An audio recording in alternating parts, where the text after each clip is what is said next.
Let's get some legal expertise on this before we bring in the panel. We've got Neama Rahmani, who's a former federal prosecutor with us. He's the president of the West Coast Trial Lawyers. Thank you for being with us.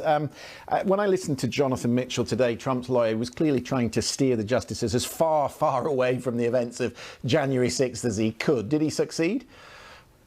I think he did, Christian. And really, it was just until Justin Jackson's last questions about the insurrection. And, you saw the justices focused on the procedure. Does it require an act of Congress? Is the president an officer? And it's really not a question of if Trump is going to win, but how he's going to win and by how much. And I fully expect either a unanimous or even an 8-1 court to rule in Trump's favor, probably on those procedural grounds, not substantive.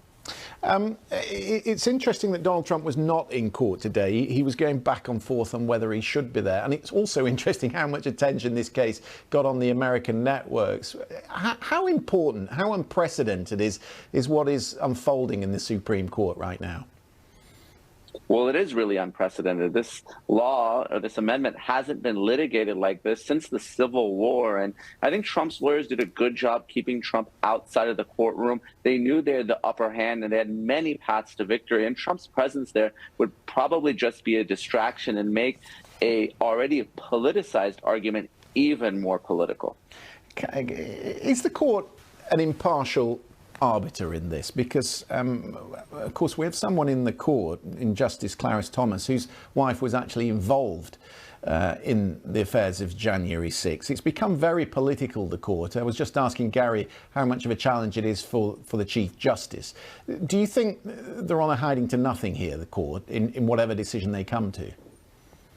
Well, Christian, I agree with Gary, and there are certain justices like Justice Thomas, of course, and you're referencing Ginny Thomas and her social media activity and activity with respect to these alternate electors. That's a problem. But you also have Justice Alito. But I think the remaining justices, including Justice Roberts, of course, they care about the legacy of the court and this impression that it's become politicized. So if they can find some narrow way to get Trump on the ballot without addressing the merits of whether January 6th was an insurrection and whether Donald Trump engaged in it, I think that's going to be their preferred majority opinion. And I wouldn't be surprised if many of the liberals joined it as well. So there he is, just reacting to that. And Neama Rahmani, who's still with us, former federal prosecutor, he's talking about the distinction and the way he behaved when these documents were found, and comparing it to the way in which Donald Trump reacted. What is the difference from a legal standpoint?